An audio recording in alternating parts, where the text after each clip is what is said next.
Good evening, ladies and gentlemen. Welcome to Game Talk. Today we discuss Neverwinter, an RPG game based off of Dungeons and Dragons, a very, very popular board game or tabletop game.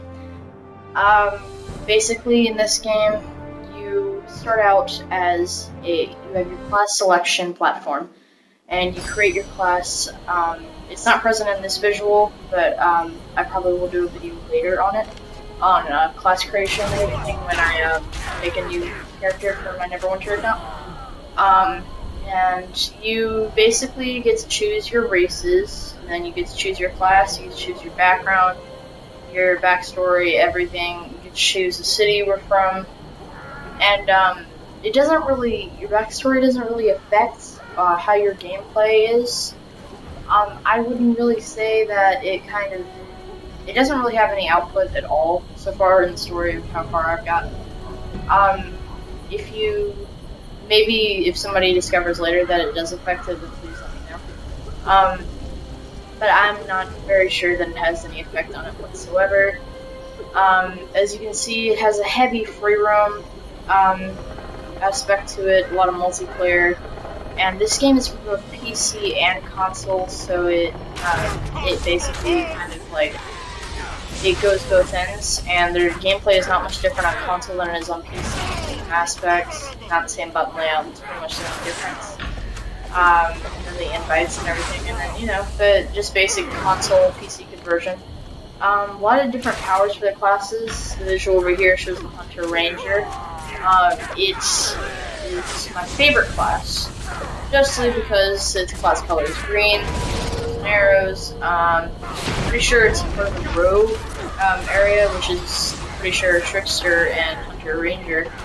And then it has really cool powers, which is multi-shot, and then you have rapid shot, and then you have I think you also have like a hardcore piercing shot, and then rain of arrows, and that's what I've gotten so far. There are a lot more powers that you unlock later in the story. Enemies in this game are very difficult to beat because there is no difficulty setting. You basically free roam around and you defeat the enemies as they come. No difficulty preset needed, but that can also put you to your disadvantage. I really found this game to be very fun. Very glitchy, but it's not really in alpha beta stage, but it hasn't been tested properly. It's actually quite new to console, so it's not been figured in proper ways. Every day it's getting better, they release some updates, they do everything on it. PC version I highly recommend, do not recommend the console. It's my advice. As you can see, there are tons of mini-bosses in this game, also highly difficult. I'm pretty sure there's a difficulty level based above them that you can check if you want to. Most of the time, you will just have to fight them, hope your gear is good. And a lot of times, I think the god that you choose, like the god that you worship at the beginning, does have an effect roll. It will actually, like, if you choose the god of luck, you'll get lower level enemies and higher amounts of loot. If you choose, like, the god of smithing, you get, you get all the stuff. You get the god of wealth, you get tons of gold, you see more gold drops available. So that does have an effect on it. So be careful with what you choose. Choose everything as if it were going to affect the storyline, just because you never know. You always want to be better safe than sorry. Just go willy-nilly, then you'll end up with backstory that you want. Okay, so now to the fun stuff. The quests in this game are very much like Dungeons and Dragons. You can do them with friends if you want to. A lot of guesswork is going along with the multiplayer gameplay, because there's a lot of variables in the equation of if you can get on the same map with your friend, because they don't always have the invite structured properly. And then, the invite of the Xbox platform also has to merge with the invite of the Neverwinter platform, which is based off the PC invite platform. I'm not sure if this game is available on Steam yet, but, we'll check it out. So, yep. Okay, so now we discuss the indoor player aspect, and the loot. So, oh, and also puzzles. Puzzles are cool. Don't just puzzle. So basically, what you do in your mini adventures is that you find many loot drops and many enemies that will carry those loot drops. And if you find those loot drops and you get those enemies, you will bathe in money. So, yeah, I found that loot drops off of enemies are not as reliable as loot drops off of chests. People probably could argue with me on that, but right now in the story where I am, they're about the same. Then you have, your caverns full of loot that you must pick off of your picks and your locks. Magic. Speaking of magic, there also are some loot drops that you can only get if you are a wizard. It can be control or damage dealing. Classes, descriptions probably will be in another video that I make. Sorry, I can't believe it to you now. Very sorry. And I'm looking at my screen right now, and I'm gonna guess that like,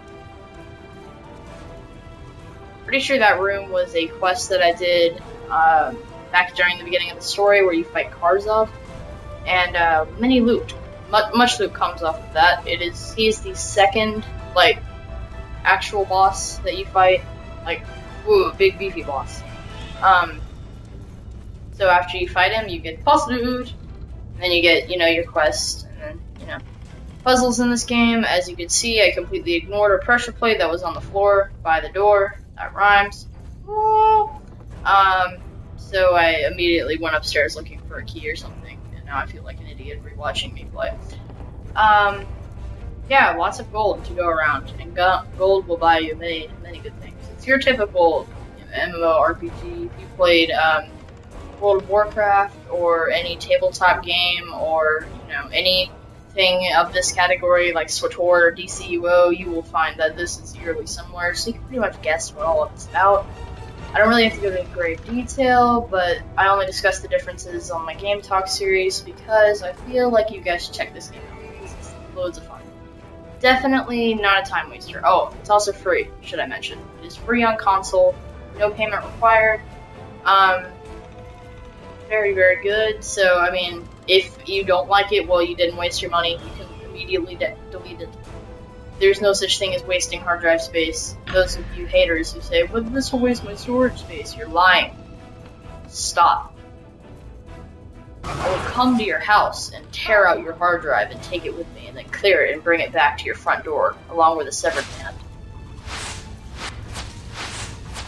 Well, on that happy note, so there we go. Found the pressure plate. Pushed it. The door magically opens. As if this technology existed back then. Probably use ropes. Ropes are man's worst enemy. And bow action. I love that bow action. Bow mechanic, really cool. This game is entirely in third person. There's no first person shooting or anything, so if you're one of those players, then I warned you. So yeah, third person shooters, very, you third person players, you guys are gonna love this game. It's basically like Skyrim only for PC and console. Oh wait, Skyrim was for PC and console. That's not a very good comparison. Don't judge me. Basically, it's eerily like Skyrim and World of Warcraft having a baby. Like, they met, like, they both got drunk at a bar.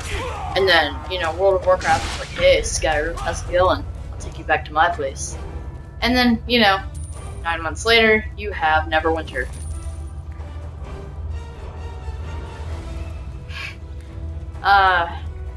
Yay.